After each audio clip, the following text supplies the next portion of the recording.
So far, it has not happened, as far as I know, unless there's an information there that has not reached me. So our allies are worried, and the question is, how can we deal with that? In an event of contingency, we need help from our allies. And the United States, despite all my criticism of the U.S., as far as Scarborough Shoal is concerned, they have done something.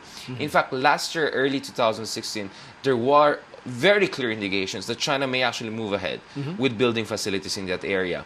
And the United States immediately responded. Now, the way they responded was very well crafted. I think this was probably the only good part of the Obama administration strategy against China in the South China Sea. There was not much media coverage, so they gave the Chinese some room to save their face. But on the ground, there was direct challenge by the Americans. They sent several aircraft carriers and battle carrier groups to the vicinity of the Scarborough Shoal. That was the first time that the U.S. did it in a long, long time. Okay. And the other thing is that they also deployed surveillance aircrafts in the area. And then, of course, you also had former Defense Secretary Ash Carter also visiting the Philippines, positioning some American F-16 fighters in the area, and putting also some anti-electronic jamming and anti-cyber warfare capabilities here. So there was a lot of American military movement within the vicinity of Scarborough Shoal. So essentially, quietly, the Americans shouldered out the Chinese out of the area. Flexing of their muscles, but they didn't make media coverage, because if that was under media coverage and they openly elbowed the Chinese, clearly the Chinese would have no choice but to respond. Otherwise, there would be backlash at home. Now, how does this work with us?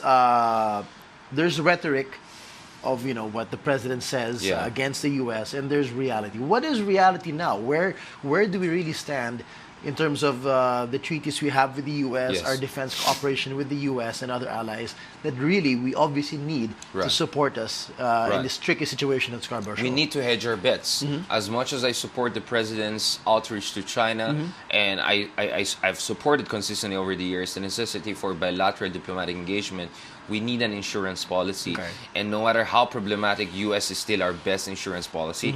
That is why it's incumbent upon this administration to restore the key aspect of our military cooperation with Americans to status quo ante. And as we discussed earlier and over the past few weeks, the Trump administration is going to be a much more aggressive version of the Obama administration. That's for sure. We just don't know what shape that will take.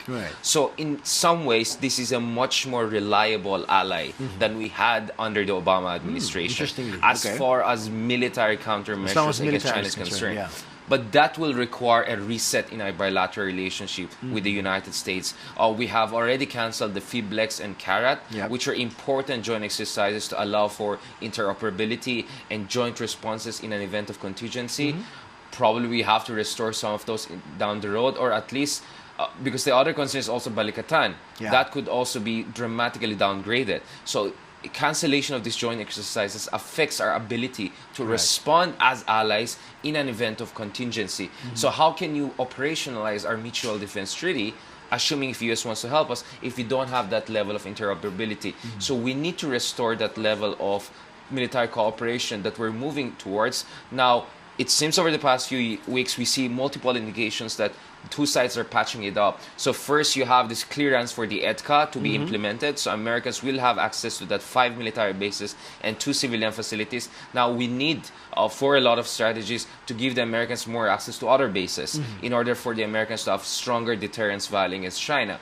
Now, there's also indication that beyond the South China Sea issue, we're also expanding, not only restoring, but expanding our counterinsurgency and counter-terror cooperation. So it seems the basic logic of our alliance is not only standing, it's gaining traction with the Duterte administration. It seems our government is recognizing that Americans are indispensable, the best insurance policy we got, despite all of the problems with America's commitment to us and wishy-washiness that we had. Now, that's important because, one, you have the threat of ISIS. As ISIS gets defeated, they're actually losing ground almost entirely in Iraq, and they're also in big trouble in Syria. They're going to expand to the other parts of the world, and the Philippines is a natural backup option, as did the Al-Qaeda in the 1990s and in the 2000s. We need help, and the Americans are our most reliable ally in terms of intelligence and logistics. And just recently, there was a report by IHS Janes that the Americans actually have sent a new batch of equipments to the AFP for counterterrorism and counterinsurgency operation. At the same time, you also have a renewed war between the Philippines AFP and the Philippine government and the NPA, with the collapse of the negotiations. Now, I still have my reservations on whether these negotiations have collapsed. It's very probable that the president is just trying to signal to the other side that you cannot keep on demanding stuff from us unless we finalize an agreement. He's calling their bluff. Essentially, because the other side keeps on asking for concessions without much reciprocation. So the president is saying maybe we have to put a dent on how far you guys are asking from us. Not to mention you had multiple assaults by NPA against you have, I think one was in Pico de Oro in the resort in Batangas. The other one was also in Lanao del Sur. So the president probably is trying to signal to them that the terms of negotiation here is not going to be on your terms. It's going to be on my terms.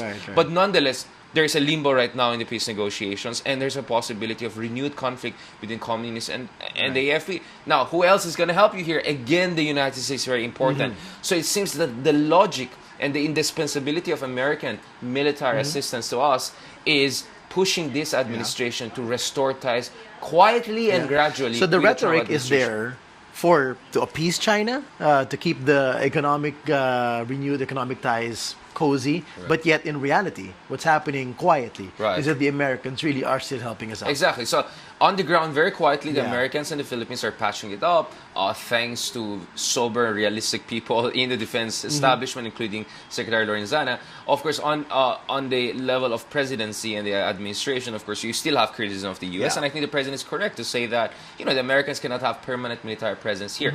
So in short, we're negotiating for a new social compact, whereby the U.S. will respect more our sovereignty more, and in exchange, we get clear assurances of American assistance. This is the new modus vivendi that Trump and Duterte are working on to reset our bilateral relations.